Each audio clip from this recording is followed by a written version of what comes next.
அதை நினச்சிக்கிட்டு நம்ம பண்ணும்போது அதுவாகவே மாற முடியுது. உதாரணம் சதாத் ஹசன் மன்டோ. ஆமாம். சாக்கேத் ராமில் எனக்கு சீன் எழுதும் போதெல்லாம் பக்கத்தில் இருந்து புடலியில் மூச்சு விடுவார். அவர் பார்த்துக்கிட்டே இருப்பார் எழுதுற மாதிரி ஒரு ஃபீலிங் ரொம்ப இருக்கு. அது சதாத் ஹசன் மன்டோவுடைய தாக்கம். அது நான் அந்த அளவுக்கு ஏன்னா ஏன் நாடு ஓ ஹென்ரியோ அவங்களோ என்ன அவ்வளோ அசைக்க முடியாது. காரணம் இது ஏன் நாடு, ஏன் கதை, இது சொல்கிற அந்த டோப்போகிராஃபி, எங்கள் அப்பா நடந்த தர அதெல்லாம் ஞாபகம் வரும் எனக்கு. ஸோ அதில் பல கதைகள் அது வந்து நான் இந்த 100 நாற்காலிகள் எனக்கு ஏற்பட்டது. அவருடைய அவமானம்ங்கிற ஒரு இதில் ஒரு கதை படிச்சுக்கிட்டே இருக்கும்போது கண்ணு தெரியல எனக்கு. ஏன்னா என்ன அறியாமல் கண்ணீர் நிரம்பி ஃபில்டர் ஆகிடுச்சு. அது வந்து இந்த 100 நாற்காலிகளில் இருந்தது. அஃப்கோர்ஸ் அதில் அறமில் அந்த அம்மா உக்காந்துக்கிட்டு தாரோட ஒட்டி போன அவங்களுடைய பின்னம்பக்கம் தாரோட ஒட்டிக்கிடுச்சுன்னு சொல்கிறதெல்லாம் நேரம் நின்று பார்க்குற மாதிரி இருந்தது. நமக்குப்பட்ட காயம் மாதிரி. ஆமாம். சுந்தரராமசாமி பற்றி சொன்னீங்க. அவரோட எந்த ஒர்க்குமே ஆராய்ச்சி பண்ணி எழுதினதில்லை. அதில் அவருக்கு நம்பிக்கை கிடையாது. அல்ல, அது அவரே ஒத்துக்கிட்டார். அவருடைய காலகட்டம் அது.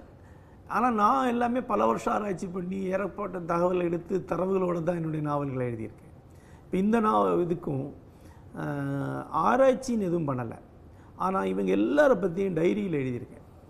அந்த டைரி குறிப்புகள் நிறைய டீட்டெயில்களோடு இருக்குது. இப்போ யானை டாக்டரை பற்றி வெவ்வேறு காலகட்டங்களையாக ஒரு 10-12 பக்கத்தை எழுதி வச்சுருக்கேன்.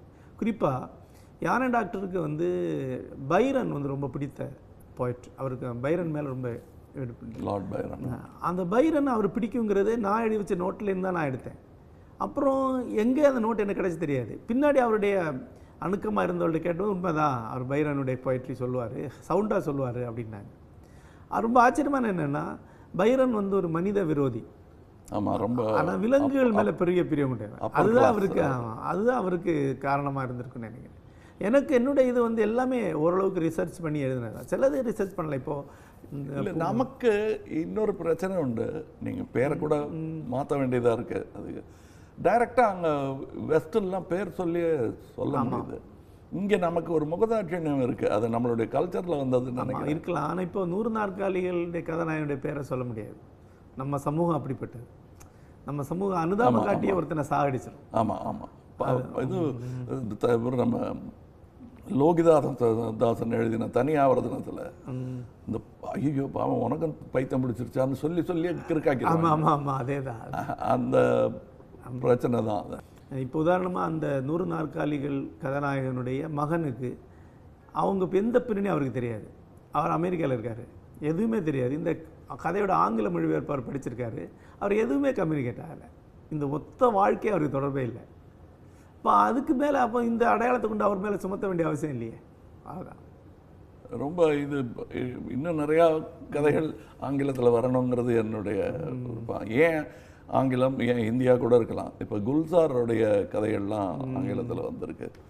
நான் அவர் எழுதும்போது எனக்கு பெரிய பெருமை என்னென்னா, இப்படி ஒரு கதை எழுத போகிறேன் அப்படின்னாரு. ஏன் நாளைக்கு மீட் பண்ண முடியாதுன்னு சொன்னால் ஒரு இது எழுதி முடிக்க போகிறேன் அப்படின்னாரு.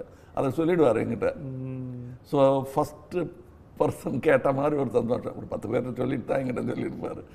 சொல்ல மெருக. நீங்கள் முக்கியமாக திரைக்கதையில் எழுதியிருக்கிறீங்க. நீங்கள் வேறு ஏதாவது எழுதப்பட்ட ஒர்க்கை அடிப்படையாக கொண்டு ஒரு திரைக்கதை எழுதியிருக்கிறீங்களா? ஹேராமே அதாங்க.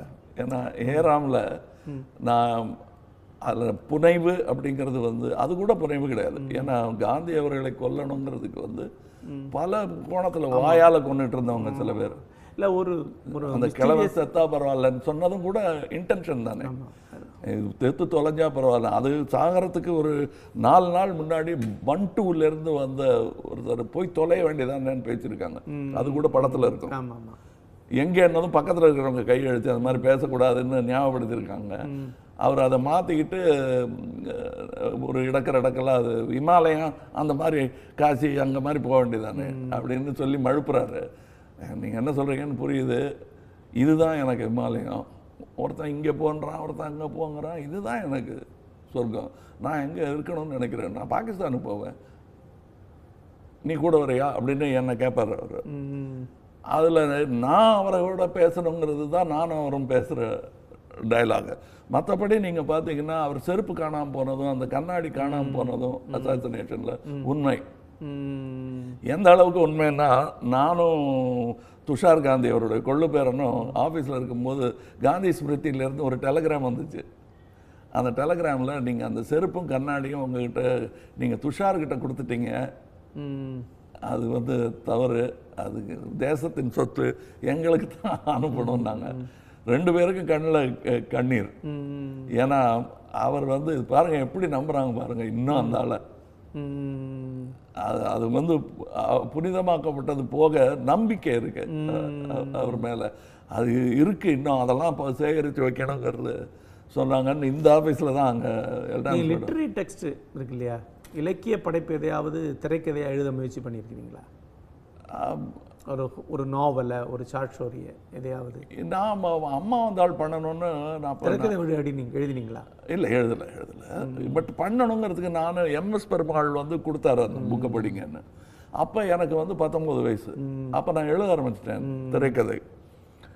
அது நான் எழுதினது வந்து பிவி காரத்துக்கு வந்து அவ்வளோ பிடிக்கல. நானும் எழுதுறேன். ஆனால் என்னை 1 மாதம் அங்கே கொண்டு போய் விட்டுருங்க, அங்கே அந்த ஊரில் தங்கணும் ஏதாவது ஒரு சின்ன வாடகைக்கு ஒரு ரூம் கிடைச்சா கூட போதும், நான் அங்கே இருந்துட்டு வரேன். ஆனால் அது நிறைவேறலை. அதுக்குள்ளே போபால் போயிட்டார் அவர். வேறு ஏதாவது எழுத ட்ரை முயற்சி பண்ணி பார்த்துருக்கீங்களா? ஆனால் ராமாயணத்தை பண்ணணுங்கிறது எனக்கு ஆசை.